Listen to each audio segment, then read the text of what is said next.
Assalamualaikum warahmatullahi wabarakatuh. Perkenalkan, nama saya Rizky Ridwansyah dari Fakultas Hukum Universitas Pasundan. Di sini saya akan membahas tentang PHI. Yang pertama, kita akan mengenal tentang istilah PHI. Apa itu? PHI yaitu Pengantar Hukum Indonesia. Pengertian PHI atau Pengantar Hukum Indonesia terdiri dari 3 kata: pengantar, hukum, dan Indonesia. Pengantar berarti mengantarkan pada tujuan tertentu.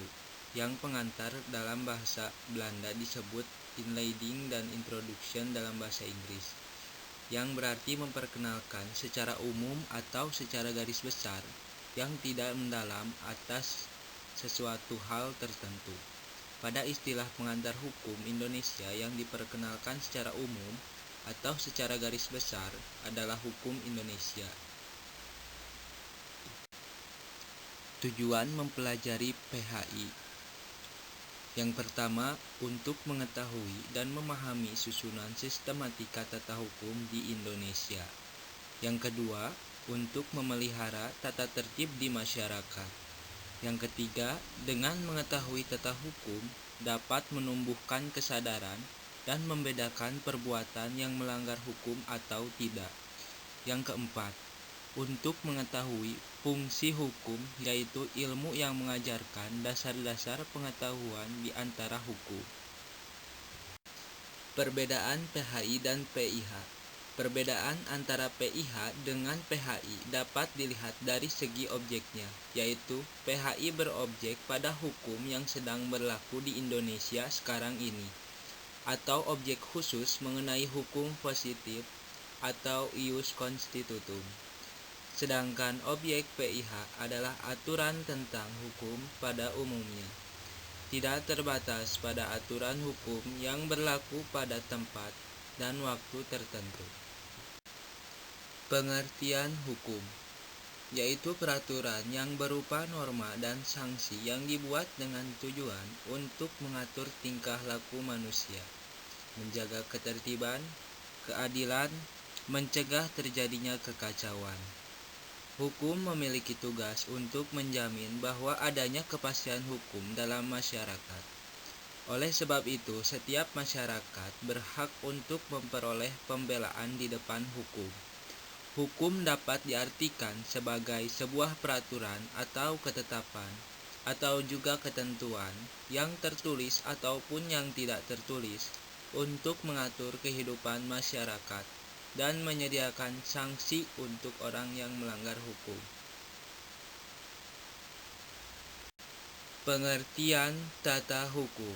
Tata hukum adalah susunan hukum yang asal-muasalnya berasal dari istilah rechtsorde, yang berasal dari bahasa Belanda.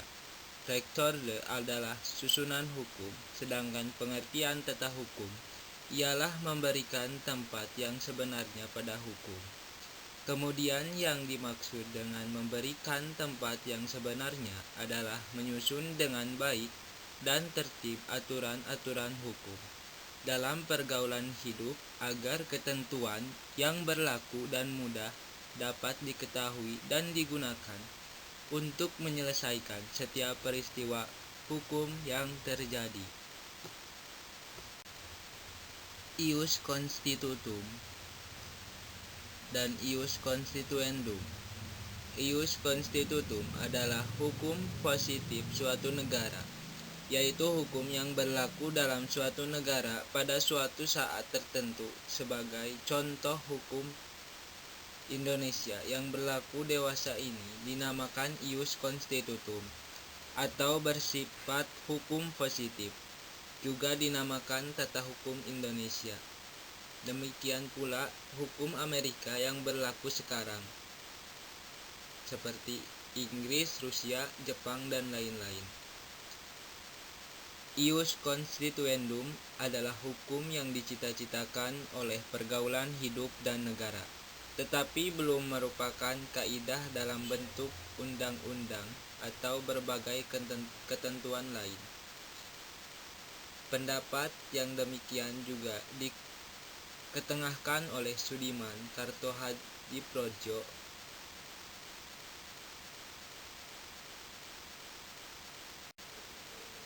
Pengertian sistem hukum.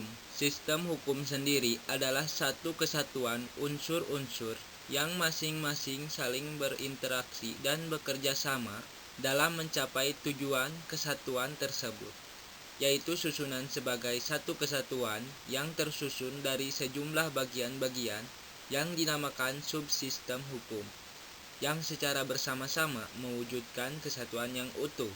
Kesatuan tersebut diterapkan terhadap kompleks unsur-unsur yuridis seperti peraturan hukum, asas hukum, dan pengertian hukum. Jenis dan karakteristik hukum. Yang pertama, adanya perintah atau larangan. Maksud dari karakteristik ini adalah hukum merupakan suatu hal yang boleh dan tidak boleh dilakukan oleh setiap individu di dalam masyarakat. Yang kedua, bersifat memaksa. Dalam karakteristik ini, setiap individu memiliki kewajiban untuk mematuhi hukum yang telah ditetapkan tanpa adanya pengecualian. Yang ketiga, terdapat sanksi. Karakteristik ini menunjukkan bahwa di dalam hukum terdapat hukuman untuk pelanggar hukum berdasarkan ketentuan yang telah berlaku. Pluralisme hukum. Pluralisme hukum adalah munculnya suatu ketentuan atau sebuah aturan hukum yang lebih dari satu di dalam kehidupan sosial. Kemunculan dan lahirnya pluralisme hukum di Indonesia disebabkan karena faktor historis bangsa Indonesia yang mempunyai perbedaan suku, bahasa, budaya, agama, dan ras. Tetapi secara etimologis, bahwa pluralisme memiliki banyak arti, namun pada dasarnya memiliki persamaan yang sama, yaitu mengakui semua perbedaan sebagai kenyataan atau realitas. Dan di dalam tujuan pluralisme hukum yang terdapat di Indonesia memiliki satu cita-cita yang sama, yaitu keadilan dan kemaslahatan bangsa. Pengertian sumber hukum.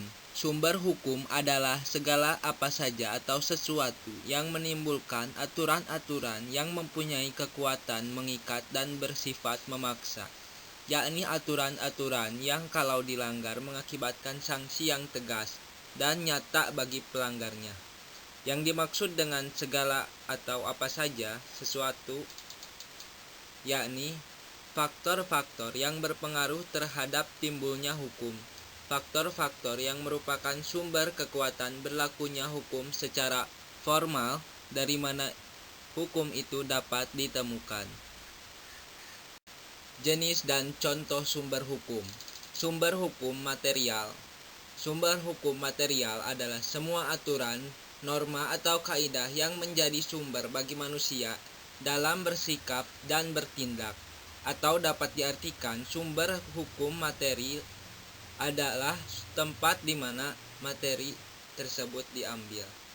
Suatu keyakinan dan atau perasaan hukum dari seorang individu dan juga pendapat masyarakat dapat menentukan isi hukum. Untuk itu, bisa dikatakan bahwa faktor yang mempengaruhi pembentukan hukum adalah adanya keyakinan dan perasaan hukum seseorang dan pendapat dari masyarakat. Sumber hukum formal. Sumber hukum formal adalah sumber hukum yang disebut juga sebagai penerapan dari hukum material, sehingga hukum formal dapat berjalan dan ditaati oleh seluruh objek hukum. Terdapat berbagai macam jenis hukum formal, di antaranya sebagai berikut. Undang-undang. Undang-undang adalah segala sesuatu aturan yang memiliki kekuatan hukum yang mengikat, yang dijaga oleh pemerintah negara tersebut. Contohnya seperti UU, PP, Perpu, dan lain sebagainya. Kebiasaan. Kebiasaan adalah segala macam perbuatan yang sama dan dilakukan secara kontinu sehingga menjadi hal yang umum dilakukan. Contohnya, adat istiadat di daerah yang dilaksanakan dengan cara turun-temurun yang sudah menjadi hukum di daerah tersebut.